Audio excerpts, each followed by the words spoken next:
Hello again, peace, and thank you for tuning in to part three of this four-part reading of Tomorrow Will Answer, Horror and Hope in Palestine by Palestinian historian of Gaza, Muhammad Jihad Ismael. To return to our text, 17. Is there really a civil war in Gaza in the midst of all this? Yes. Day and night, there is internecine Palestinian shooting and small arms combat in streets around my home in Balaa and elsewhere. It has killed or injured hundreds with many motives. The first one goes back to 2007 and the so-called Battle of Gaza, when Hamas seized complete control. To accomplish that, Hamas murdered many resistant sons of Gaza families, and as Hamas weakened, those families decided on revenge. More recently, Hamas and independent gangs and thieves are fighting over trucks loaded with aid, and there are hundreds more dead. All this is another brutal irony that world media overlook because it scratches their idealized image of Gaza resistance. 18. The many levels of American support for Israel's war are well documented. Are there other foreign powers also involved? Yes. Egypt is one example. In recent years, Egypt has been hostile to Hamas because Hamas assisted in storming Egyptian prisons during the so-called Arab Spring and butchered Egyptian soldiers in Sinai. Now, seeing the bloody damage Hamas is causing the IDF, Egypt considers them less hostile than Israel is. For Cairo now pretends that they cannot stop the flow of weapons to Hamas through Sinai, which has been happening since the days of President Mubarak. Another example is China. A large proportion of Hamas and Islamic Jihad weaponry is Chinese-made, for they have long exported many weapons to Iran. And I have seen reports from a retired U.S. Air Force officer, Guamartis Leilari, who claims that the IDF arrested 2 Chinese engineers in Gaza who assisted construction of Hamas tunnels. Whatever the truth, China and Israel negotiated for their return to China. Finally, for now, there are unproven rumors that Iraqis and Yemenis fought for Hamas in the attack of October 7th. 19. What about Qatar? Qatar, with their Doha government, is the mother of ambiguities, the embodiment of the filth of politics. Their wealth funds terrorism and Muslim radicals. They host Hamas leadership, and they are a friend simultaneously to Iran, Israel, America, ISIS, and the Houthis of Yemen, an active destabilizing force drowning the Middle East in money-driven chaos, even funding factions of the Arab Spring, and Hamas secretly through Israel. Netanyahu consults with Doha on his fake hostage deals and ceasefires. Their media funding convinces gullible people addicted to Al Jazeera to see Doha's prince as something like Castro in Cuba, Nasser in Cairo, or Ho Chi Minh in Hanoi. In sum, Qatar is paying partner to both Israel and Hamas in their crimes of Gaza's imprisonment and destruction. See the public statements of both the so-called peacemakers, Hamad bin Jassim Al Thani and Hillary Clinton. 20.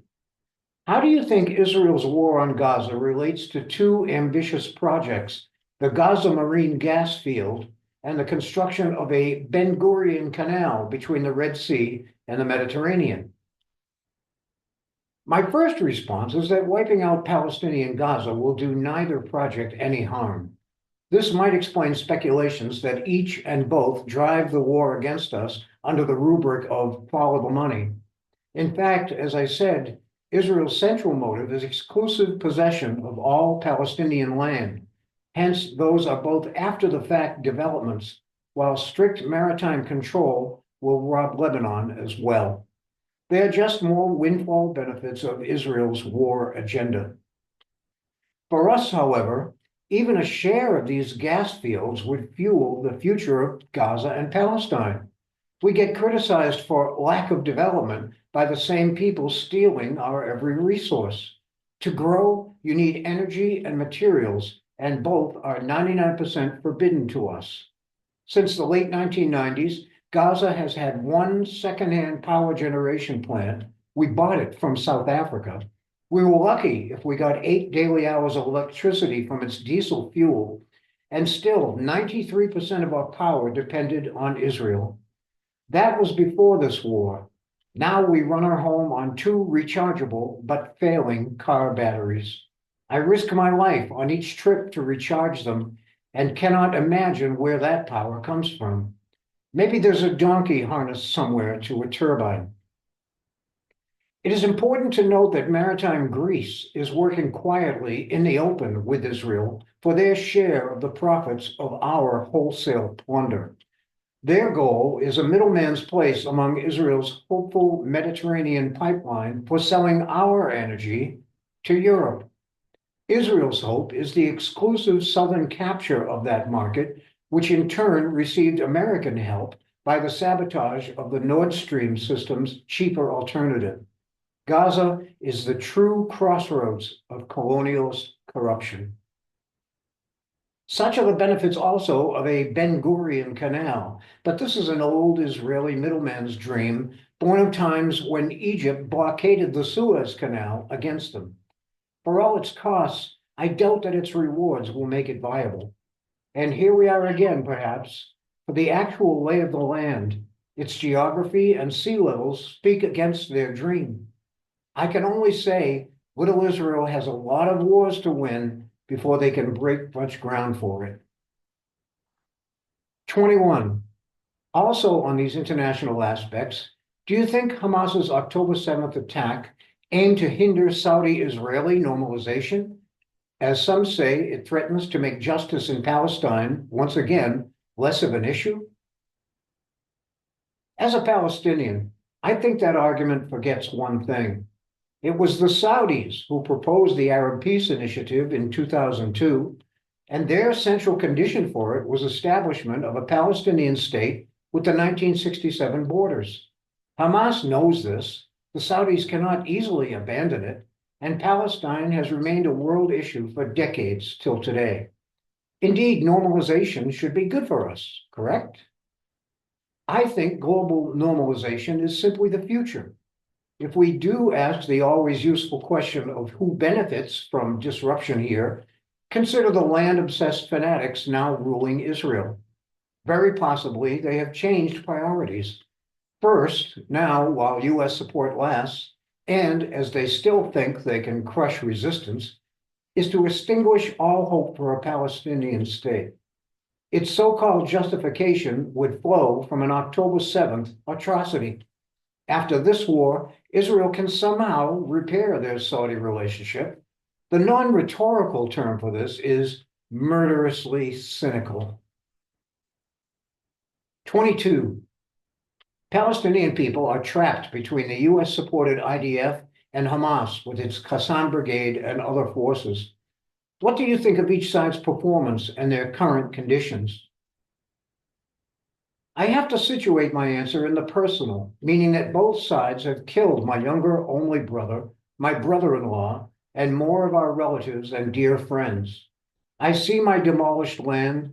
I see my family and neighbors suffer deprivation every day, trembling in fear and near hopeless anger at the depraved stupidity of both sides' leaders.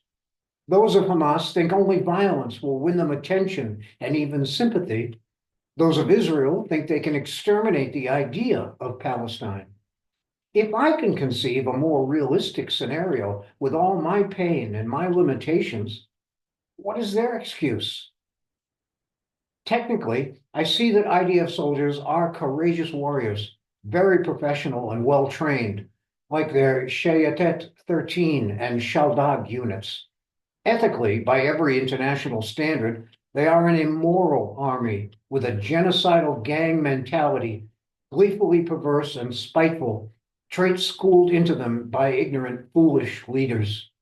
Weapons like white phosphorus and a new flesh-tearing shrapnel called tungsten cubes are sadistic examples, not to mention their programmatic rape of Palestinian prisoners, sometimes to death.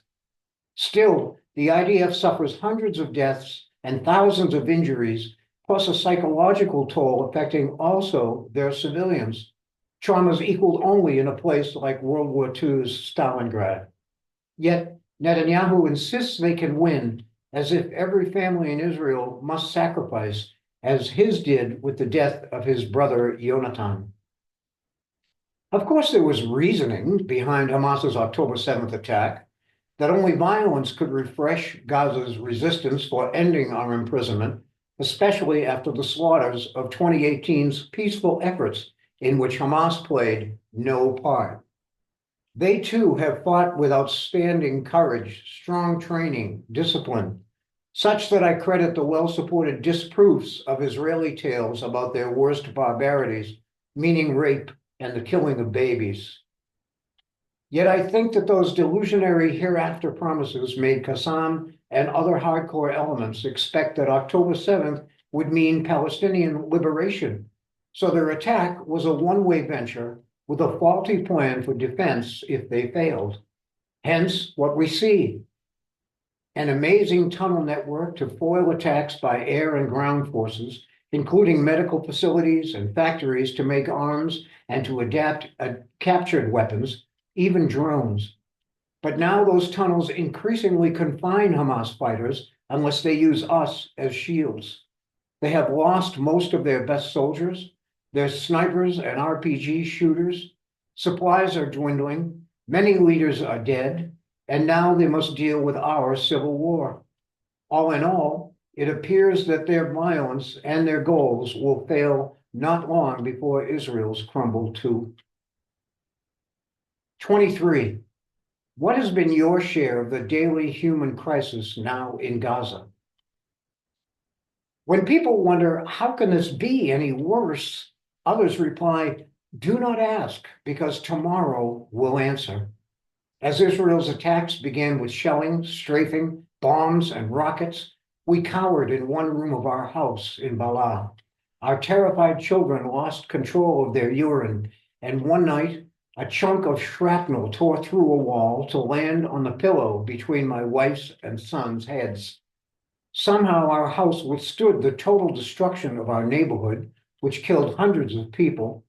But when white phosphorus began to fall, we had to leave.